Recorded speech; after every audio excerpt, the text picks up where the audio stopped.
Okay, we have about 23 people. I think to be punctual, we can start. So welcome everybody. This is DORCAM's Curator Conversations. Thank you for joining us. My name is Dani Martapia. I am the Director of Communications and Community Outreach for the Doral Contemporary Art Museum. I'm very happy to welcome everybody to this third installment of Curator Conversations, hosted by Omar López-Chahoud, that has graciously, joined us for this series. Omar is the Artistic Director and Curator of Untitled Art, and he has been inviting independent curators to join him in conversation.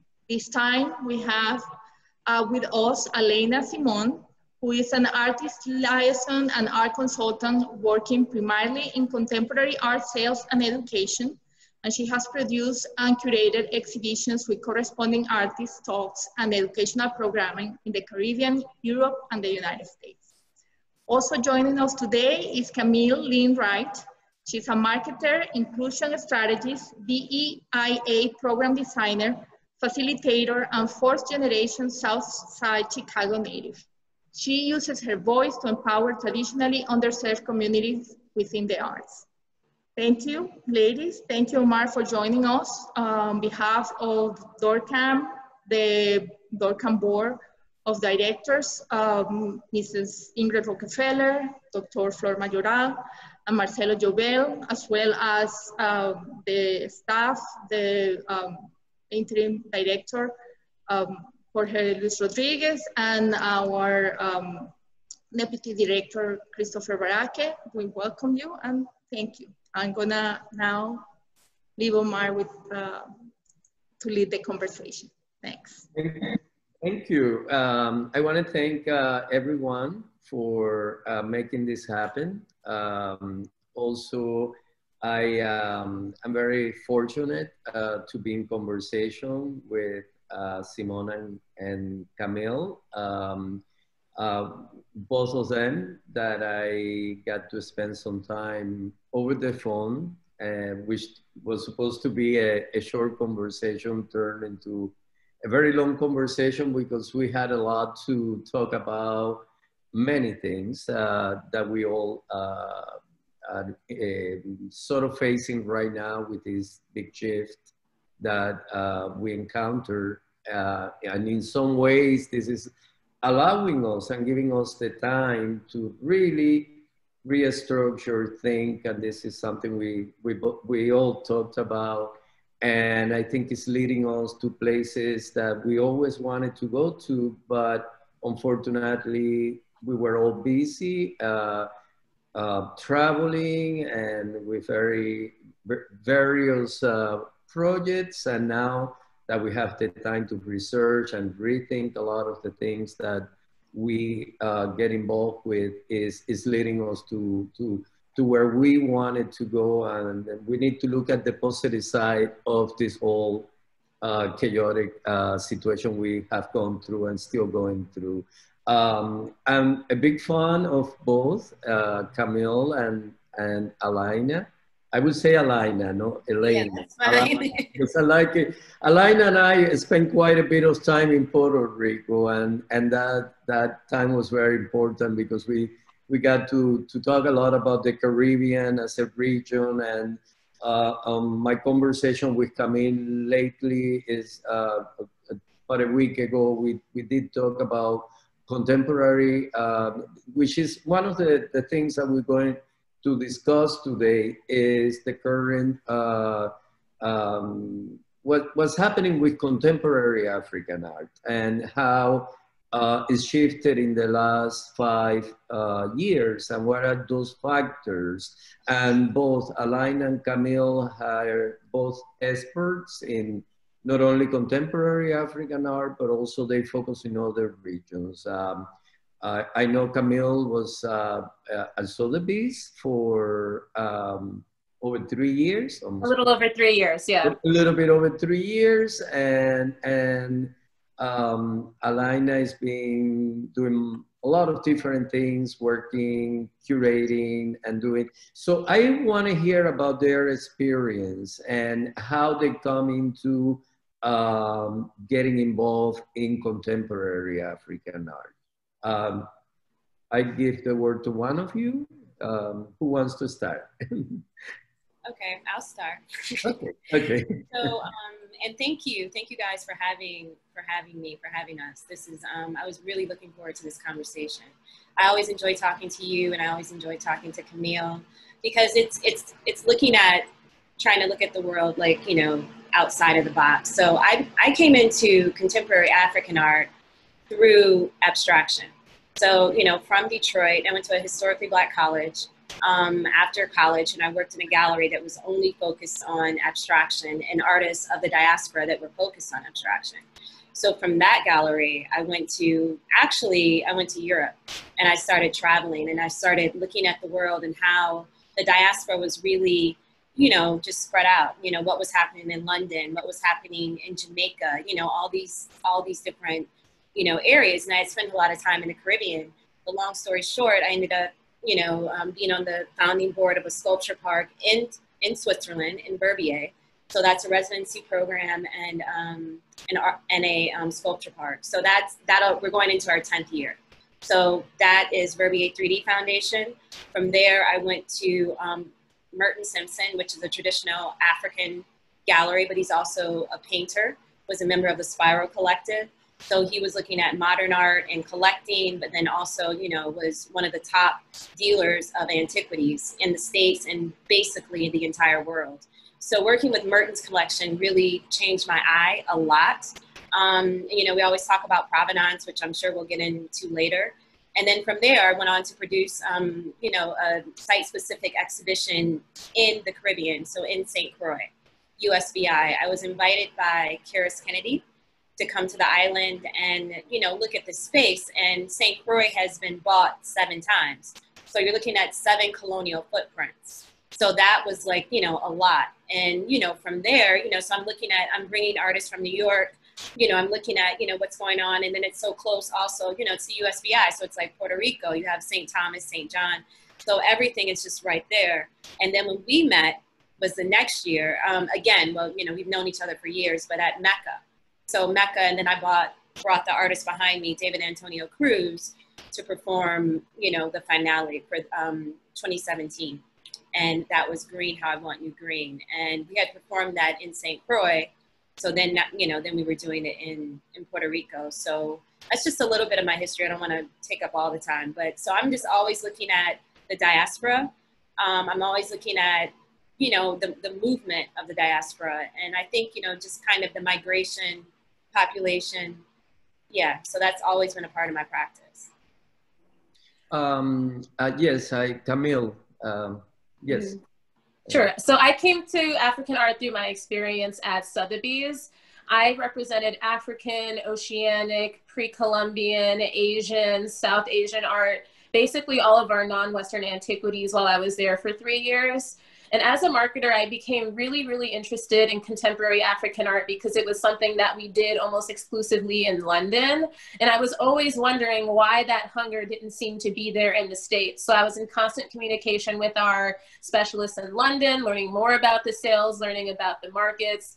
And I really grew to love the category. And, you know, I think there's a lot of opportunity for contemporary African art within the States. I know that the artist Romuald Hamuze just actually broke his artist record earlier this summer on an auction platform called Fair Warning. So I think that's a huge indicator that there is an interest for contemporary art in the States. It might be a little bit more niche, but I really came to love it through my work with antiquities and seeing the connections between African antiquities and African contemporary art. Although they might be marketed completely differently, they might be 2 different markets. In terms of the art world, the artworks themselves, I can really see them sitting well together, and I really grew to love them at the same time.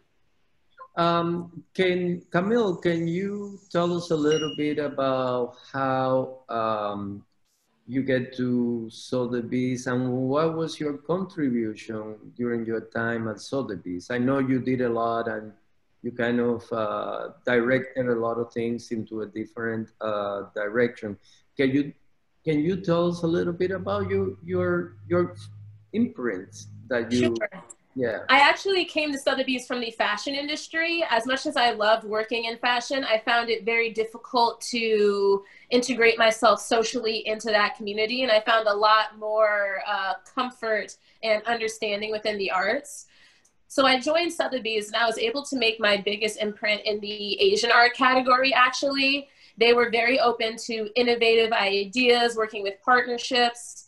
Two things I did while I was there was work with the couture designer Guo Pei, who actually designed Rihanna's yellow gown at the Met Gala.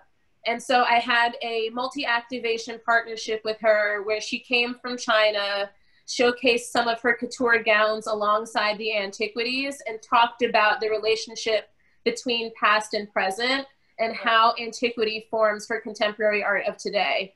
I also worked with a director in Pixar. Her name is Domi Shi. She's the first woman to ever direct a Pixar short film, and she's also a Chinese-Canadian woman from Toronto. So I partnered with her and our Chinese paintings department to have her select her favorite pieces from our Sotheby's Asian Art Week sales and talk about, again, how a 4,000-year-old ink painting might influence her three-dimensional art rendering today. So a lot of what I did was blending contemporary Asian art and classical Asian art together to get people more interested in the category and to really showcase how contemporary art and antiquity aren't always as separate as one might think. That's great. I think you both talked about a little bit to me in our many conversations about artists that do build collections of African antiquities and how does that, I know, Alaina, that you were mentioning Armand, for example, and you have a book by him. Yeah. Can you tell us a little bit about the relationship between an artist's work and this fascination with building collections? Yeah, and that's interesting because, you know, and I think a lot of artists are inspired by, you know, indigenous work and antiquities. But I think, you know, and this is what we started to talk about a little bit. I think some of the artists, I don't know why, but like maybe from the 60s and 70s, that's what I was saying. Like they were actual players in the market and their name and their provenance meant something. And they were really going to like, you know, the names, you know, on the African art market, like, you know, Jack Kershaw, Alain Dufour, like, you know, all these old names from like the 50s and 60s, they were buying and selling with them. But they were also kind of touching the pieces a little bit too. You know, they were making them a little, you know, sexier. They were, you know, they used to say Merton would Mertonize pieces because as an artist, you know, you could see why he would want to, you know, be in dialogue with these other artists, you know, from the continent. So, yeah, I mean, I think, yeah, just looking at artists like Armand who were using, you know, traditional African art as an inspiration, but they were just following a long line of, you know, tradition of, you know, artists like Picasso, like, you know, all of them were always looking to indigenous works. But yeah, I mean, we started talking about like, you know, how do you build provenance? How is value created? You know, how does that happen? But I think in the 60s, 70s, 80s, you did have artists that were real active, you know, actively a part of the market, you know, and I think it was a little bit, quote unquote, you know, maybe sexier. I don't know why, because, you know, they were contemporary at that time. And now it's like, kind of like, I don't know, how do you feel, Camille? Because that, you know, you were there, you know, and I haven't really been in, you know, working in the traditional space since like maybe 2016, you know, I go back and forth. But to me, it seems like, you know, you don't see a lot of contemporary, I can't name any contemporary artists that I know contemporary artists that collect. They definitely collect for the shapes, the forms, and the figures, but they're not buying, you know, at Sotheby's or Christie's. The ones that I know, you know, they're buying for, you know, for the different lines and for the different forms and the, you know, inspiration. Yeah, I totally agree. I think that the African market still is very much so the more traditional collector. I don't see a lot of contemporary artists or a lot of even younger people collecting antiquities as much as you could, which is why I think it's very, very important that African art traditional African art, antiquities, be marketed alongside contemporary African art. I think that this is already being done in a lot of ways. I don't know if you guys have seen Beyonce's Black is King, but she pulled a lot of African tradition into her artwork, and people really loved it, and there was a huge appetite for it. So I see these certain touch points in the media where people are wetting the market a bit for people to become more interested in African antiquities. But I think that you're right. It's still very much so an older collector base, very academic, not so much of the contemporary artists per se. Right. And I'm wondering, I don't know why. I mean, do you think it's because the stakes to get into the game are so high? Like it is very rigorous in terms of like, academic. It's like there's one Yoruba expert, one guy, in the entire world who can say that this is, from that culture. It's like, how does that happen? And he's not even Yoruba. Like, and that's what I question, kind of with the market. It's like you have these experts, but a lot of them aren't of the, and not that you have to be of the same culture to be an expert in something. I'm not saying that, but it's interesting that you don't have that many experts that are, of African descent, let's just say it. I mean, they're not, so it's like, where does, or speak the language, so to me, that's kind of like, looking and listening to someone like interpret something to me. And I'm like, but you don't speak Yoruba. Like, how do you know? But it's so, I don't know. So it just seems, I don't know where that, how all this value is created, how we give so much power to like one person. I definitely think there's something there. I think that although it's not necessary that the experts be from the culture of the source artwork, right? I do think that bringing diversity into the equation, your background does affect how you interpret art, how you connect with art, how you connect with other people about the art.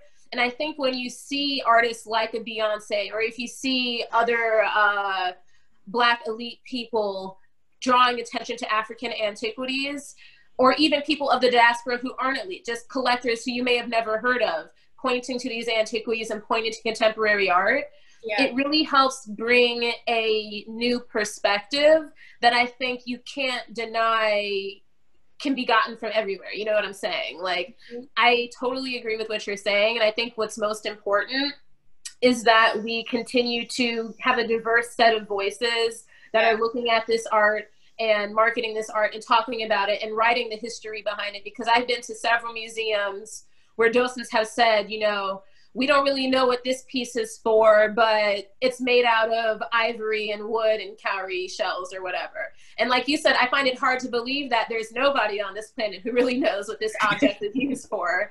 I just think that we might be asking the wrong people. And so I think it's really about getting the right people in the room and really diversifying who the experts are in the market. And that will help enrich the content in a way that will attract more and more people. Exactly. That's great. I spent some time with you in London last October, Alaina, and I saw how passionate you are about. You were visiting 154, which is the art fair that focuses on contemporary African art.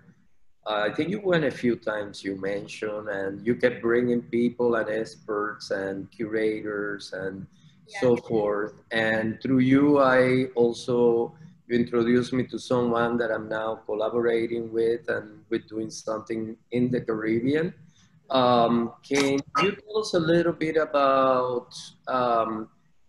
more about some of the artists that you feel very strongly about that have surfaced from the continent in the last 5 years, and artists that you feel are really contributing to the conversation right now, the global conversation?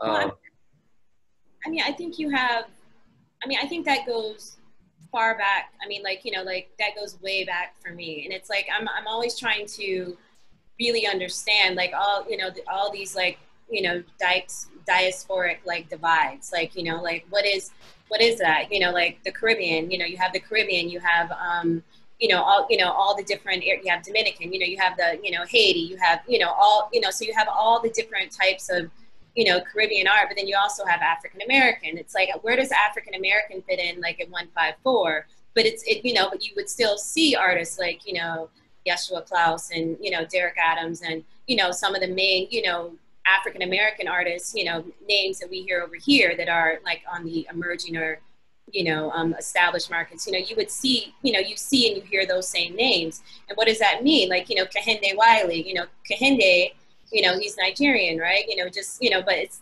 where, you know, like where does Kehinde fit? Like if he was like kind of educated here, you know, in the States, he's there, he's back, you know, there. It's like, I don't really understand the divide if we're all like kind of looking at the same. I get it, you know, and I'm not opposed, you know, to it, but it gets kind of hard for me because like 154 is a different story in London than it is in New York. And why is that? You know, and like, why does it work in London, but when you bring it to New York, it doesn't work, you know, and there's, you know, so, I mean, I don't want to name names of like, you know, because a lot of those names, you know, we know, and I'm going through this exercise now because I don't look at art in a vacuum. Like, I don't look at like, oh, who's from Ghana and hot, who's from, you know, Ethiopian hot. Like, I can't look at art like that because it's like, I just have to look at like, you know, what pulls me in, what draws me in, you know, and I'm challenged by my collectors, by my clients, you know, some of them are into the names. They want to be with the who's to who's and who was at the party. And I saw that person talking to that person. And it's like a popularity contest. You know, I don't want to get into that. I want to, you know, I want to talk about how we can start having these conversations more like, you know, because right now I'm looking at it like a global market. It's a global market. It's international. It's like, you know, we're not like in these little pockets. And I think some of these things work and I think that some of them don't. That's interesting because when we think about, and we talked about it, the Caribbean, and we think about, let's say, African American artists, the roots are the same roots of contemporary African artists. So I think that the essence comes from the same place. And we can't forget, what is it that unites a region like the Caribbean? I think what unites a region like the Caribbean is their connection to the continent, without a doubt. I mean, we do have, you know, French Caribbean, English, Spanish speaking Caribbean. But if you think about what the core of the culture, which you see from Cuba with our history, I'm Cuban, we have, you know, we're Yoruba. We have that presence in Cuba. Exactly. And when we talk about all the parts of the Caribbean, there's so many similarities in terms of the culture, the music, the everything, that we say that this is what makes us Caribbean, and I think it all goes back to Africa. So maybe you can, you know, and among other influences, of course, but the core of the identity of the Caribbean identity. Absolutely, and that's why, you know, when you say a name, you know, I can point to David Antonio Cruz. You know, this is his painting behind me.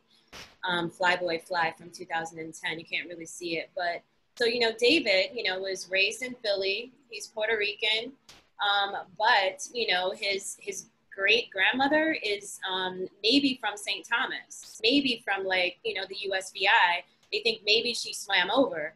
So when he did the performance in St. Croix, he felt like he was, you know, really like, and we all fit in. It's like we all feel like we're at home. You know, he felt like he was at home. He was embraced by the community. He actually did a piece inside of the slave master's house, inside the Lim Sugar Plantation Museum, which was beautiful. Green How I Want You Green, which is all about wanting and not being able to have. So I think it's like we're all, you know, and St. Croix was bought and sold 7 times. So you had like 7 different colonial powers that came in there. And what is that identity? You know, it's like they're Dutch, they're British, they're French, you know, they have all these different identities, but then, you know, they're also very much so connected to Puerto Rico, you know, very much connected to all the other islands. You know, a lot of, you know, Cubans, like, you know, are there in St. Croix because it's not super, super far. So it's like, it's interesting, yeah, how we still want to like segment out. Yeah, it's all, I think it's all marketing, you know, which is Camille. I mean, I think it's all about, I think because they don't really know, I think, you know, they don't know how to market it, you know, so they say that they have to put these labels in these boxes when it's, I don't know that we need those boxes. I think it kind of like, I think it takes something away to me. And it allows us to like, it's like, it pushes the ceiling down. It doesn't allow it to go, you know, as far as it could go, you know, or these conversations to really like come together. And I think it's interesting to see that phenomenon a lot in the African diaspora, because you don't see that as much in like the European diaspora, people being kind of segmented out by country of origin. To me, that's a bit of a remnant of colonialism in itself. And going back to what you were saying about things all being connected, I think a huge essence of what really ties these artworks together is that if you're on the continent, or if you're in the Caribbean, or if you're in America, you come from a people who have been colonized in the West, and you see that political undertone in American art, in Caribbean art, and in contemporary African art. And so I think that it's critical that when looking at these art pieces together and trying to market them together, that you pull not just from, oh, here's a Caribbean artist, here's someone from Ghana, here's someone from Ivory Coast, but you look at, okay, what are the underlying political themes that are really poignant here? What can we say that happened in the Ivory Coast that, again, like you said, happened in the Caribbean, where islands are bought and sold multiple times and just exchanged hands, almost like the provenance of the African sculptures. Right. They're exchanged hands over and over and built value through that. Right. That's interesting. I never thought about it like that. But I mean, you know, but that's exactly what it is. And that's why I think it makes me uncomfortable, because I'm starting to look, when I'm looking at contemporary art, and I'm looking at that market now too. And that is also becoming about provenance, you know, whether it's like the provenance of the gallery, you know, the blue chip gallery that it comes from, like whatever, it's all about provenance. So what is that? Why does that, whose stamp designates value, you know, or like, you know, I don't know, it was, I met a man who, you know, his great grandfather wrote the, you know, invented the alphabet from the Cameroon, right? He had no provenance at Sotheby's. Why?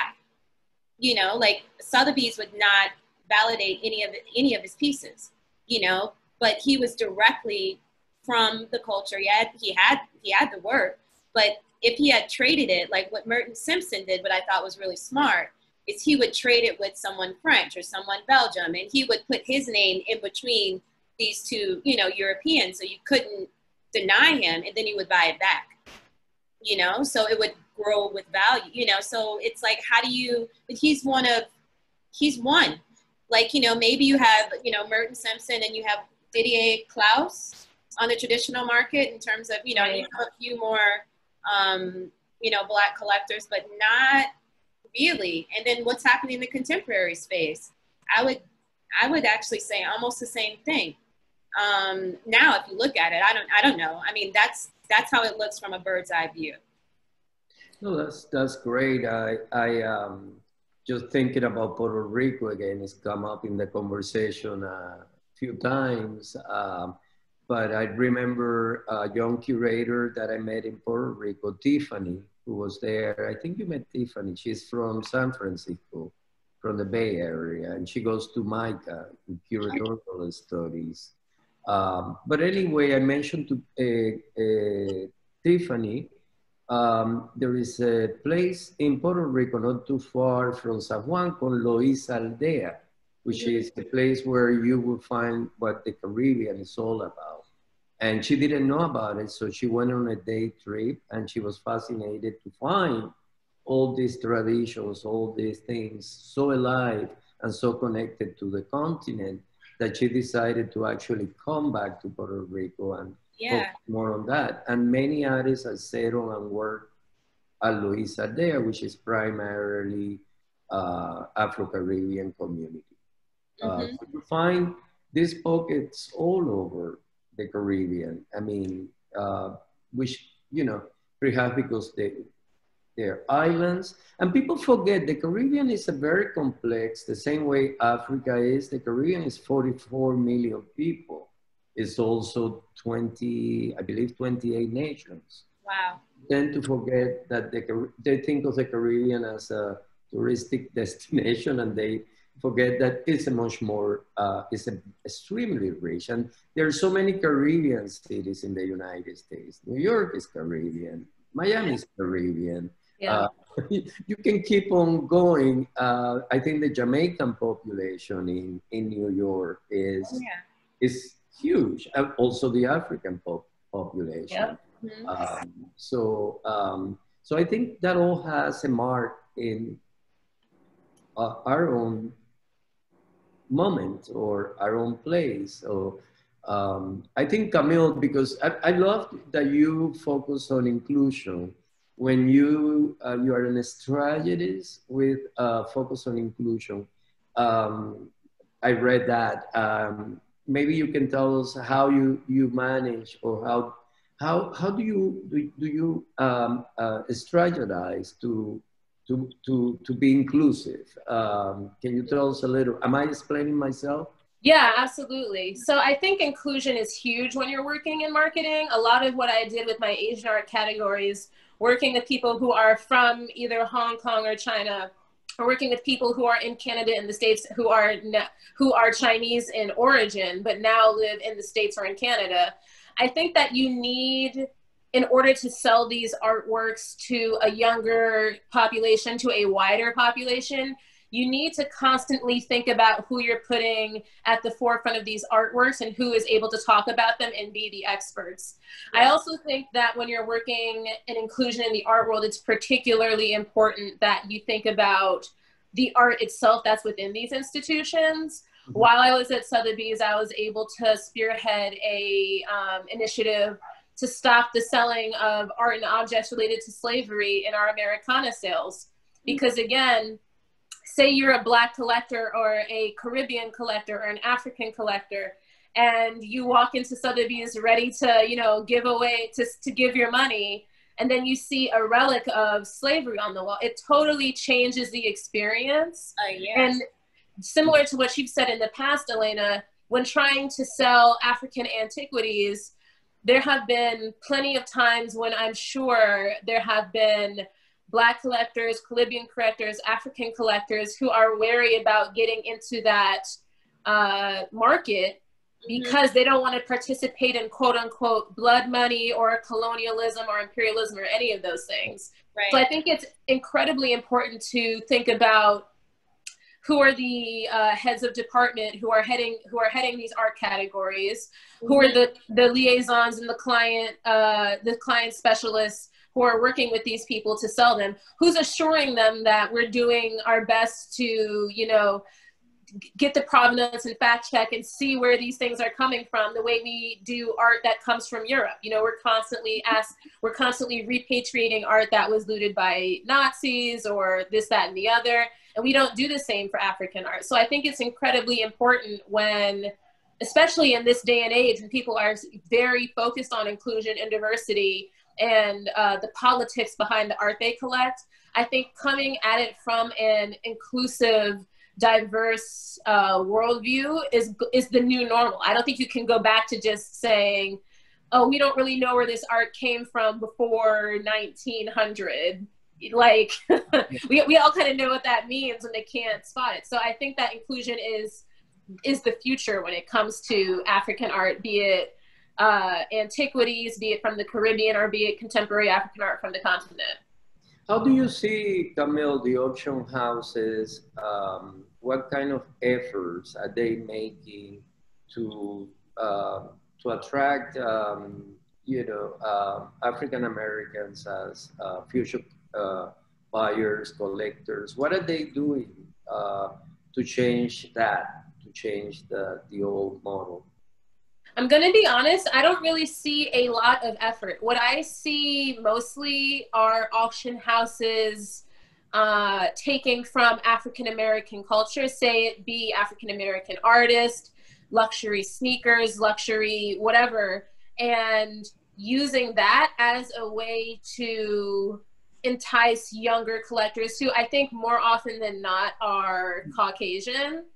And I don't really, I think in order for auction houses to attract those sellers, they need to first attract diverse staff who know how to relate to those collectors, who know how to connect and speak to them in a way that doesn't seem like optics or pandering. Like, if you want to have an African-American person participate in a certain sale, it can't just be a surface level, oh, we're going to sell a luxury sneaker.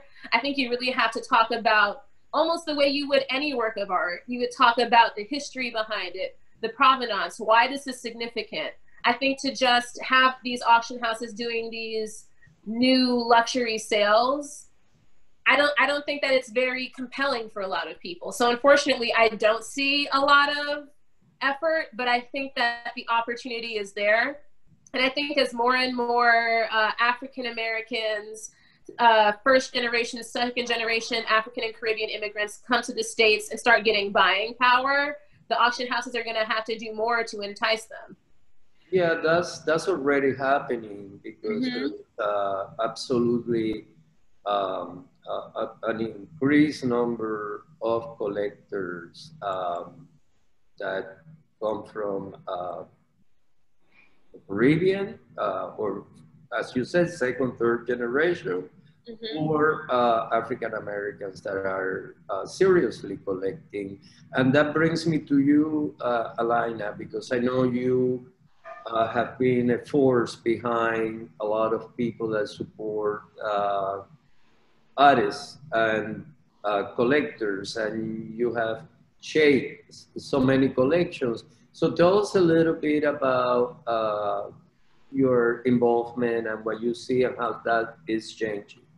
Yeah, I mean, there's some pieces that I absolutely believe, even though I have this conflicting, thing with, institutions, I do, but there are some pieces that I think are institutional, and just so that they can be protected, for posterity, so I've worked to get, some pieces to the museums, especially, some antiquities, that I know, like a huge yucca mask. I mean, it's not going to go in anybody's house. It shouldn't. You know what I mean? I mean, so there's some pieces I think that, the public and the world just needs to see.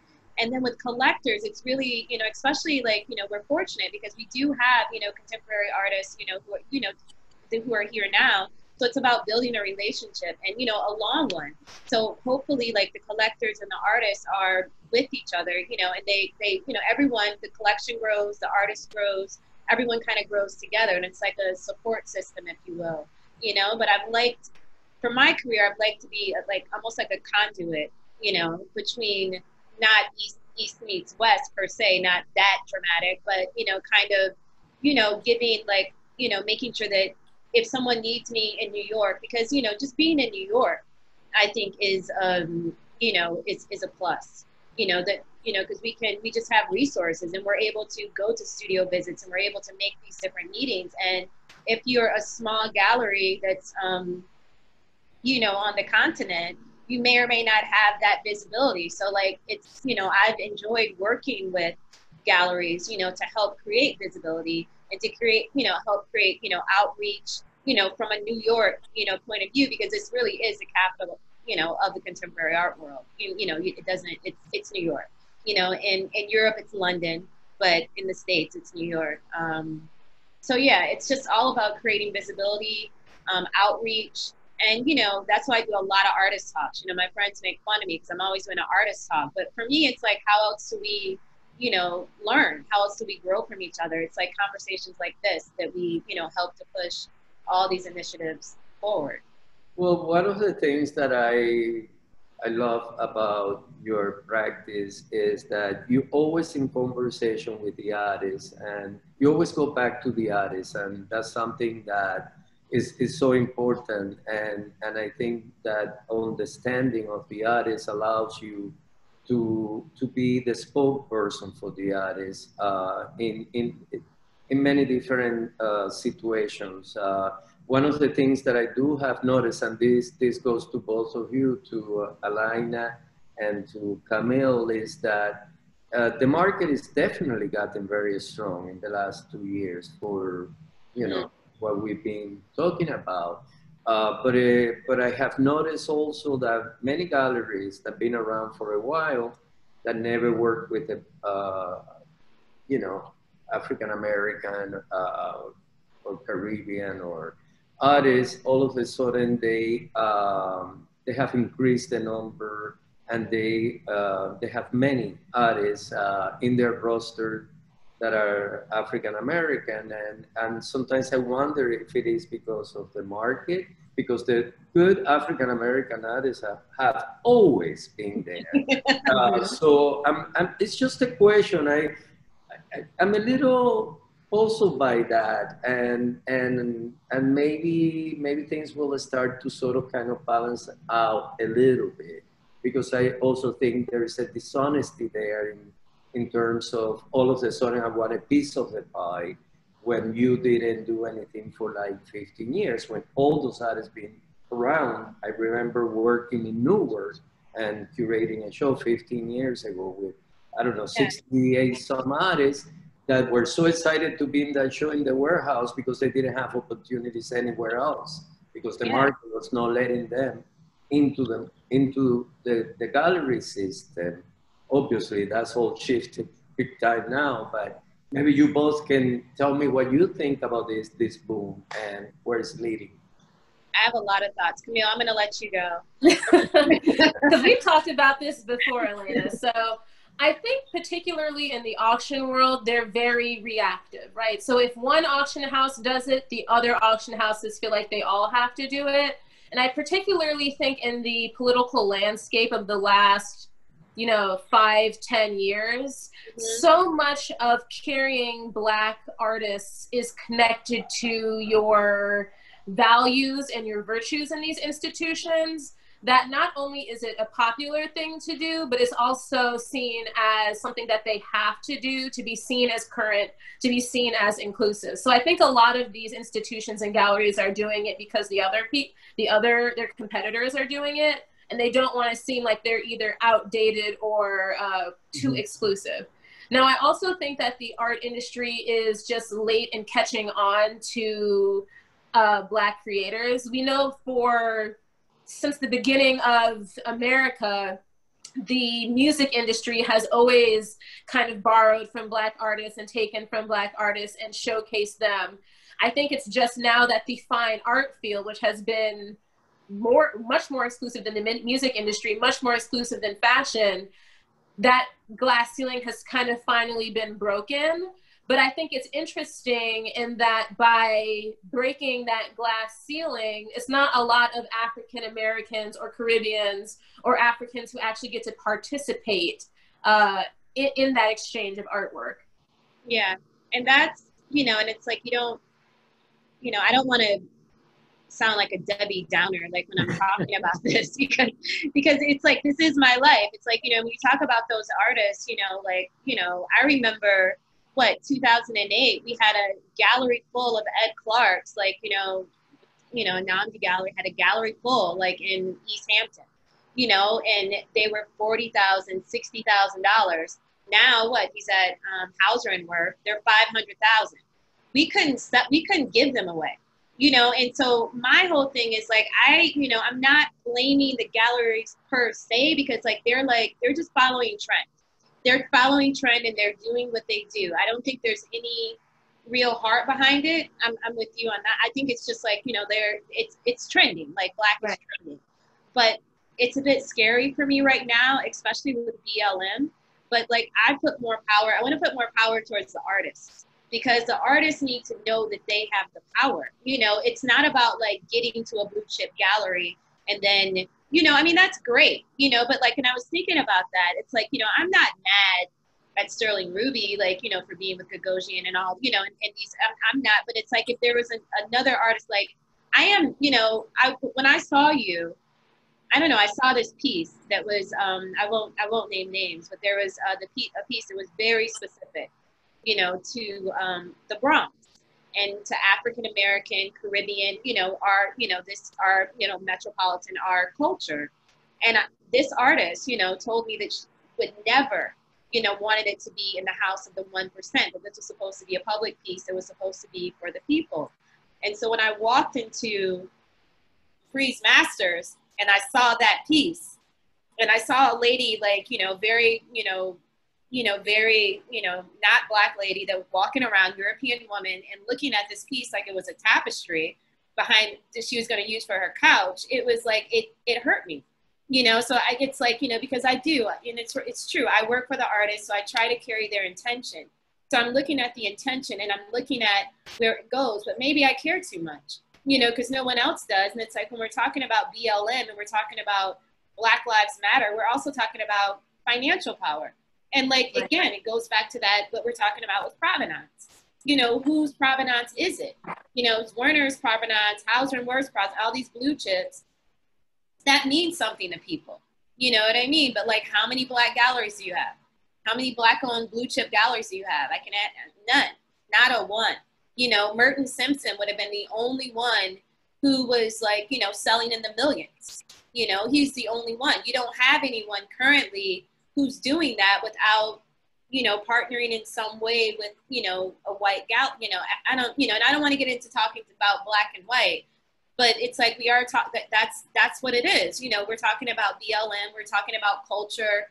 You know, and I think you know, and I don't want to point fingers either, you know, Camille, but like you know, because there are some good artists that are participating in the current show, the hip hop show that's coming up at Sotheby's. You know, there's some great artists, but it seems a little contrived and not, you know, I don't know. It doesn't feel good. It feels like posturing. It feels like, yeah, it doesn't feel great. And I don't, there's so many layers to that question. You know, I think it's really tough. I think it's tough to be inclusive for just a single sale. I think that for it to not seem like posturing, it's something that needs to be really infused into your institution. Mm-hmm. And again, just like they're late to the game and coming in collecting Black artists, I think a lot of these art institutions are very late in the game when it comes to catering to their Black audience, having authentic conversations, and really just having authentic feeling shows. Because again, the spirit in which a lot of this art was made, the spirit in which hip hop was made is very juxtaposed against an institution, you know, like it is inherently against the institute. It's inherently radical, these types of artworks. So I think when you put them inside of these institutions and you try to put a circular peg into a square hole, I think that people can kind of feel that. But I think what's difficult is that in order for artists to reach the quote unquote top, they're almost forced into these square holes. So what do? Do you either stay within your community and maybe get less global recognition, or do you integrate yourself into the larger art infrastructure and maybe lose a little bit of your authenticity? It's a terrible position to be in. It's a position that only Black, Caribbean, and African artists are really forced to be put into. Right, and it's not fair to the work either, because then it's like they're making work for the market, you know, and it's not, and for who, like, and who's your audience, and like, and what's the point? It's like that's always my question when you're making, who's your audience, you know? And I can tell by like some of the work that I'm seeing right now, created by Black artists, I'm not the audience. You know, the audience is the, you know, a European public, because that's where their work is eventually, that's where they think their work is going to go. But it's like, that makes the work the way that I see it, even if it's a great artist, it becomes a bit, again, to use the word contrived, and just not as exciting. So to me, it waters down the work. And that's the detriment that I'm scared of happening, but it's happening now, you know. But I think it goes back to provenance. I think it goes back to value, but I think it goes back to artists owning, you know, their power, you know, and, right. you know, and it's like, but for me, and it's like, Omar, it's like, I feel like, you know, I don't want to sound, how can you say, jealous? But it's like, because I can't get some, like, there's pieces for artists that I've known for like 10 years, whatever, like over, you know, whatever. I can't get the work. I cannot get the work. It's all tied up. It's all like, and my collectors can't get the work. And my collectors are amazing. I have amazing collectors, and we can't get the work. Because if I go to the galleries, they don't want to sell the work to me. Not because I'm Black, but just because they don't want to cut their bottom line. You know, and they'll tell me, oh, that they'll pretend like, oh, we'll show you a piece. We have, well, they'll say we have a piece, but they're all on reserve. So why are you showing them to? Like, what do you know, so I can't get the work. So it's like, it's not going to be in, you know, certain collections. And then maybe like my collectors will just eventually just go to the gallery. So it's like, we get like, kind of like muscled out in a way, like, you know, independent, you know, curators and, you know, consultants like myself. You know, I won't get muscled out, but I'm just saying that it becomes this like tug of war game where I feel like I'm begging for pieces, and I don't want to do that. You know, why should I do that? And it's like, if I'm selling with the, you know, through a gallery, what am I going to get? You know, like normally like 10%, you know, for a lot of work, you know, it's not really, you know, I don't want the crumbs. It's like they're giving us crumbs, and like, why do we have to take the crumbs all the time? You know, anyway, I digress. I know I'm using and I think that's the inclusion work we really need to do, Elena. It's not just about having hip hop sales, or it's not just about showcasing more Black artists or having these Black experiences at these institutions. It's working with Black people in the art field who have their own collector base, or who know how to market these things so that it seems a lot more authentic. I think that's truly the root of the inclusion work that needs to be done. Right, but that's not like, you know, galleries are not community centers.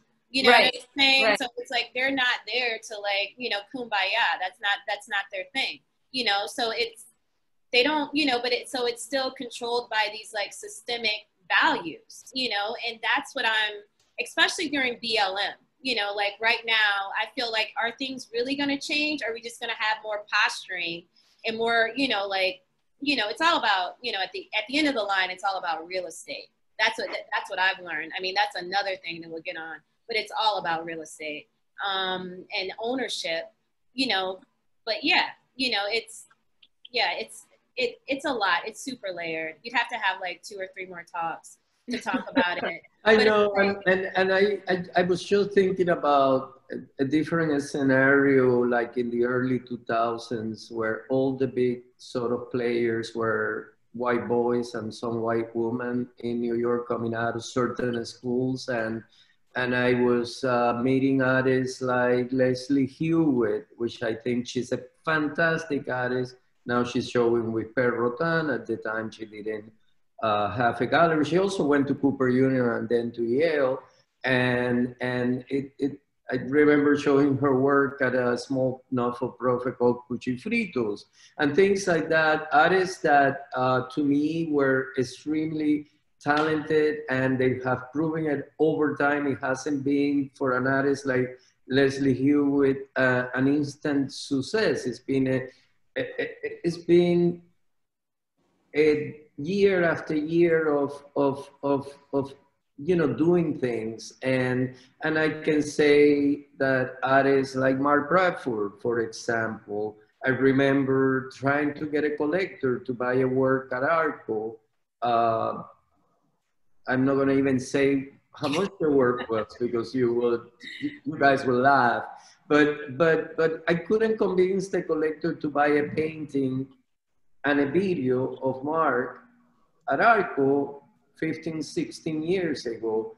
Right. So for Mark, it wasn't Mark Bradford was not an instant success. It's taking time for him. But I'm seeing that a lot of the younger artists now is quick, and that is a little bit, it's worries concerning. me a little bit. Yeah, I think it's concerning because like, how does the work grow?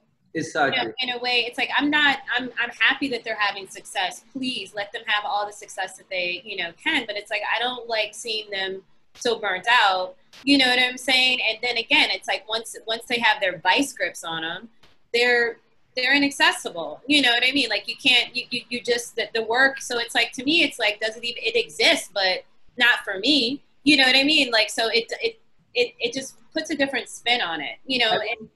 Yeah, I was talking to a friend about an artist that I was following closely 15 years ago, Karen Olivier, and a fantastic artist. And I was talking to my friend, let's research Karen Olivier to see what she's doing. Lots of institutions, but not necessarily with a gallery system. And I was thinking, such a great artist, not yet made career, but with quite a bit of experience. And then like a few weeks ago, Tanya Bonagder announced that she is representing now Karen Olivier. So it's taking her a long time. So when I see that, I know she can sustain any kind of success now because she's mature as an artist and she has a voice. But again, those younger artists that happen so quickly, I'm a little nervous about how they're going to proceed with the pressure and everything. Yeah, and it's like, and we see a lot of, and I'm sure you do, because at Sotheby's, Camille, we see a lot of tricks in the market. You know what I mean? So it's like there's a lot of tricking the market, and that's also, so a lot of it's not even real. You know, so that's the concerning part for, you know, because it's all about somebody's bottom line, and yeah, it's again scary. We're getting close to finalizing the talk, but I want to give you the opportunity to both of you. You've been amazing. I've learned so much.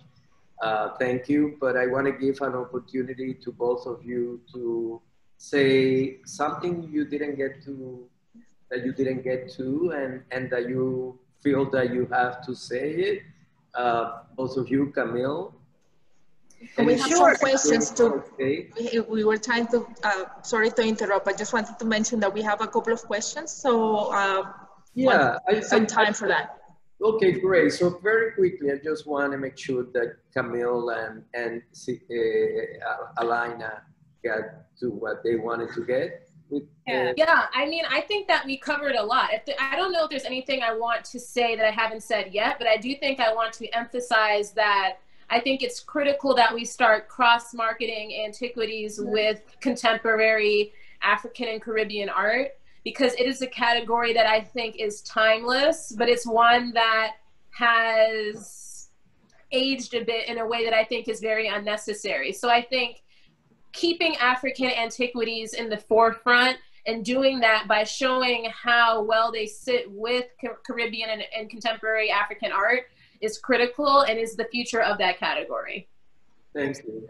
And you know, and I just want, again, like, and like you said, I work very much so for the artists. I work for artists. I mean, that's what I do. Even as a gallerist, even when I'm running a gallery, I'm working for the artists. They're my boss, you know. So it's just like, and I love working for them. But it's a, you know, I want artists, you know, especially, you know, the younger ones that are coming up, and even some of the ones who are, you know, more mature, to just own your power. You know what I mean? Like, hold your ground. Like a gallery, like, come on. It's like, you know what I mean? Like, you just know that you're great, and, you know, they need you more than you need them, you know, and that's what it is. Like, you know, so I want artists to really just own their power and control their market, you know, and control your studio. You know, you don't have to sign 100% of anything over to anyone. That's crazy. You know, to me, that's crazy. Like, why would you do that?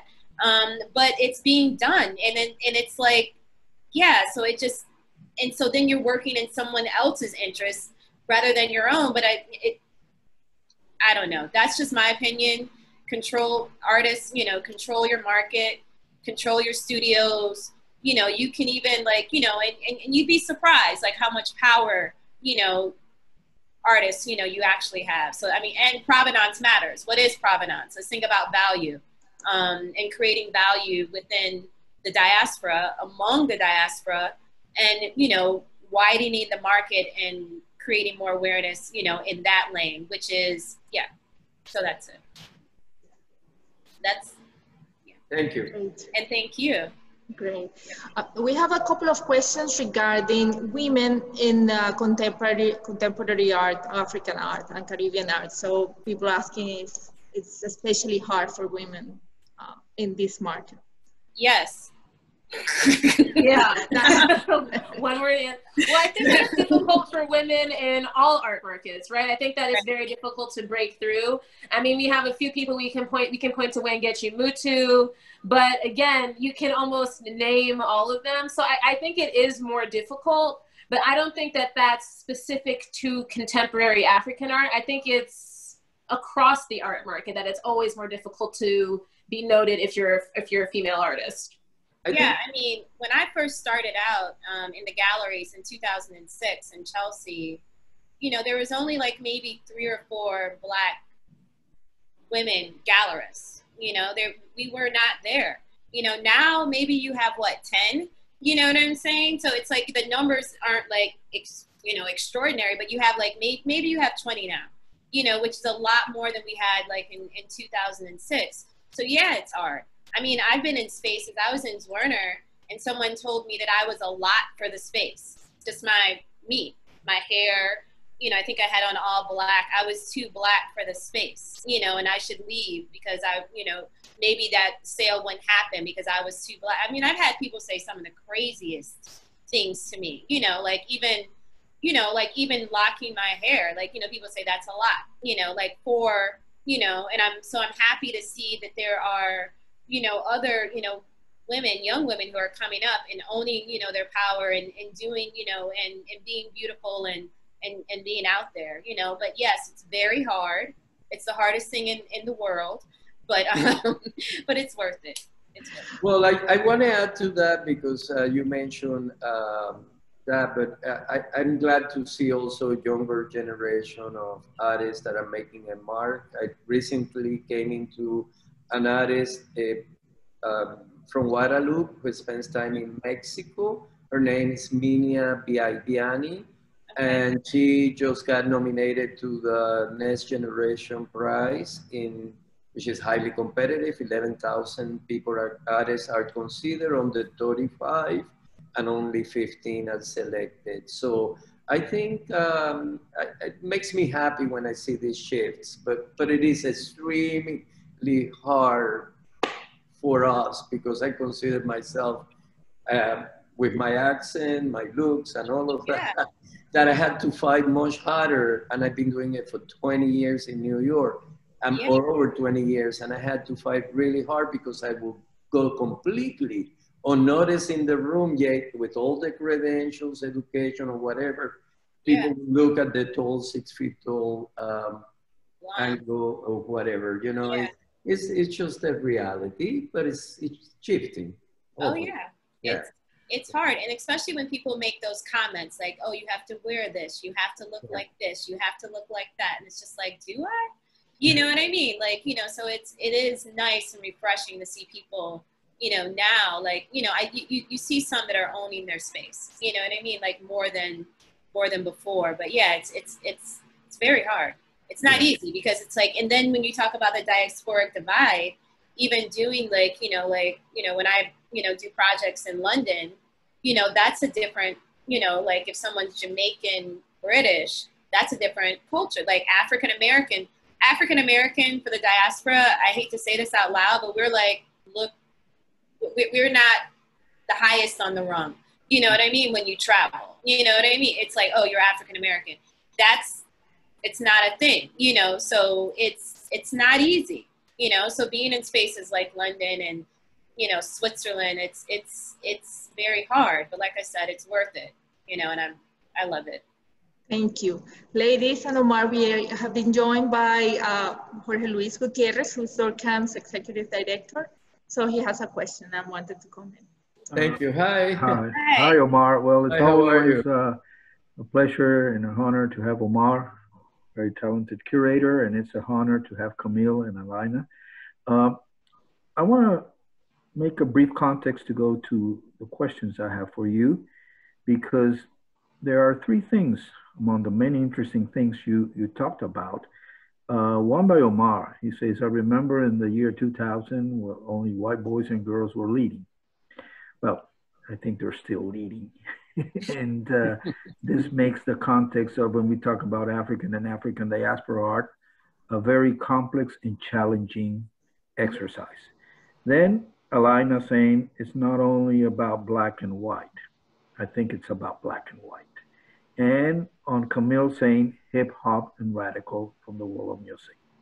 I think that we are marked when we talk about African art by the context of the Western art vision. And from there, it's kind of difficult to develop the work that African and African diaspora art deserves. And I think there are 4 elements. And from there, I will go to the question that are in play right now. One is context, strategies, values, and who legitimizes. The context. We always talk about markets, and we talk about, like Alaina was saying, the American context. But when we talk about African descent in the American continent, there are 44 million African Americans in the US and 100 in Latin America and 18 million in the Caribbean. So it's a broader context. It's Brazil, it's Colombia, it's Venezuela, it's the Guyanas, it's Central America, all with African descent that should become part of a broader market and think it from that way. The second is the strategies.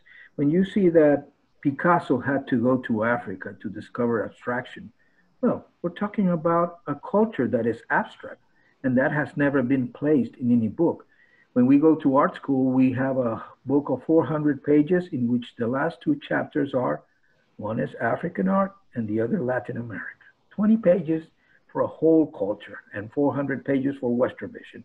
From that perspective, we require a different strategy to provide value, a radical strategy to provide value to a way of expression, a way of looking at the world, and a way of feeling the world that is totally different from what Western art has explained. And there you see that when you see the tradition of the Caribbean landscape, it's based on the English landscape school, which many of them didn't even come to the Caribbean, but they created a paradise with monsters and different things, however they imagine on the outskirts of Liverpool. So there needs to be a strategy. Then the values, you know, we respond to different visions of the world. And then who legitimizes? I come from the world of museums, not from the world of the art market. And when you see that 85% of the art it exhibited are white, and only 3% are black. When only 3% of the leadership and the intellectual input of museums is African American, you start asking questions. And when I saw with this Black Lives Matter movement that museum directors were ripping off their clothes because, you know, needed of social justice, I don't see that none of them said, well, I will now raise the amount of positions for African Americans from 3% to 20%. No, just a communication, that's it.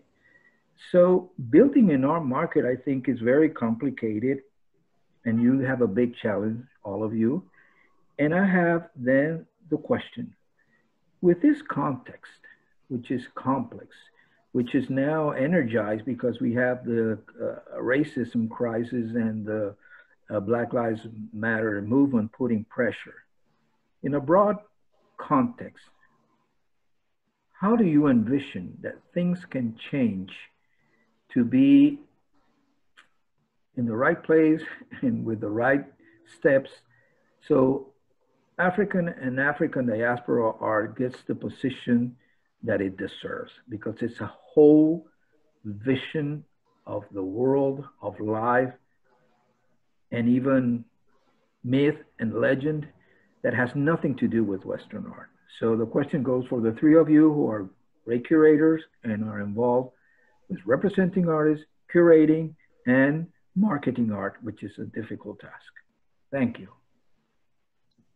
Well, that's a big question. I kind of want Camille to take it from a marketing, you know, perspective, you know, that viewpoint first, you know, and then I can talk about. Well, honestly, my first reaction to that wasn't even necessarily from a marketing perspective, although I do think in order to correct the trajectory of African and African American art in this market. There are a lot of things you can do with marketing, but even the things that you can do with marketing, I think it all goes back to power, right? Because you can only, the things that I tried to do with Sotheby's were only able to be done because the powers that be let them be done. And it was a fight every time to say, you know, Asian art, Asian antiquities can be marketed alongside contemporary Asian art. African antiquities can be marketed alongside contemporary African art. I think the hugest thing for these art institutions is going to be the redistribution of power and the redistribution of who gets to say yes and no. And as long as those who sit at the top are not from the diaspora, I think there will always be some level of disconnect, and I think that they are leaning very much on the past, while people from the diaspora are looking towards the future as a way to look at antiquities or look at contemporary art. So I think that in the end, as long as these institutions keep putting on single sales or they keep curating certain exhibitions, but they aren't, as you were saying, raising their amount of Black and Indigenous employees to 20%, 30%, however much they would decide needs to make an impact, it's going to be very difficult to see change. So I think the first thing we need to see is structural change. Yeah, and I think, you know, for me, it's like I feel like the museums and the market try to act like they're separate. They're not separate, you know, and I think it's a romantic viewpoint sometimes from the museum side to like what actually happens on the market. I don't want to be involved in the market, you know, as much as I am. I'd rather, you know, just talk and write about art, but it is like the bottom line and the financial power of like, you know, what we're talking about. It comes from the market. And what I was saying when I said it's not black and white, when I'm looking at areas like the Caribbean and like the way that, you know, I did that exhibition, because there were, you know, white people that were there. It's like, and I always think about the white women that were, you know, I don't know why, because to me, it's like, what were you doing? You know what I'm saying? Like while all this was happening. So that's why, like, you know, we did like, there wasn't only black and, it was black and white, you know, the exhibition that we did in St. Croix, it was, you know, had black artists and white artists. But I don't know, I think that's a big layered question that I love to, you know, break down and, yeah, and think about some more, because I would like to see, because I see us all as African descent. Like when I think about the, you know, Caribbean, when I think about, you know, I think of us all as like, you know, cousins, and we could all like, you know, it is a market that we can create. But yeah, how are we going to do it? I think that's a huge question. And I think a lot of it, you know, like, you know, there's a lot of xenophobia, I think, that exists between the different, you know, the divide of the diaspora as well. And I think sometimes we're our own issue and our own problem, because we're not really having these conversations as much as we should, you know, together, so that we can, yeah, support our artists, which we can do. You know what I'm saying? But it's like it's not out there. Like, how come, like, when I had Ed Clark at 40,000, 50,000, nobody would buy it from me? You know, no one would buy it from, you know, anyone Black really. But as soon as it gets in the hands of, like, you know, Hauser-and-Worth, then, you know, he's $500,000. It's like, you know, not that he didn't have a long trajectory, you know, leading up to that, but still, it's, you know, what is that? What is power? I think it's power and provenance and value. And I think it, you know, the West created that, you know, commoditizing art. I think in the East, we weren't commoditizing it in the same way.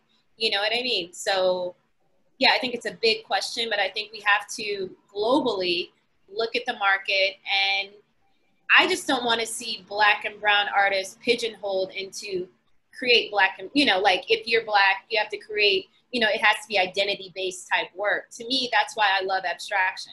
You know, that's why I study traditional African art, because I can feel that. And, you know, it's, yeah, a bit more critical to me. So, yeah, it's a great question. I think we need another talk to have to break that down. But thank you. Where did he go? He's still connected, just like, no, not okay. It has been great. I mean, I think we do need another talk, because we are almost 15 minutes into the next hour, and there are still questions. I apologize for people that won't have their questions answered. But I don't know, I mean, unless you want to give it a try. Somebody's asking about, I mean, you tell me, we are past the time. We can do one more question, sure. Yeah. How do you feel about it, Camille and Alaina? It's fine. There are many, but I'm just gonna pick one up. Somebody was asking about, because there was a couple of references to Picasso, and if his use of that African mask is considered appropriation, or should be considered appropriation. I mean, yeah, I mean, there's stories of Picasso just going straight to the Louvre and just like literally taking pieces, you know, from the Louvre and just copying them. And they would knock on his door and say, Mr. Picasso, can we have that piece back? You know, and he would say, here it is. So it's like, yeah, he knew what he was doing. Yeah, yes, I think it is, yeah, and to me, I agree. And I think it's crazy that Picasso, like, you know, the original artist who created, you know, the piece is less valued than the copier, you know, who is actually, you know, Picasso. So, I mean, to me, that's, I don't know, it says a lot about things are still like that. Like when, I mean, you referenced the, you know, the record industry, and I would say, you know, it's probably, it's like, you know, everything gets borrowed, copy left, copy right. Yeah, and a lot of the times Black and brown people don't get the credit for it, as we know. That's history.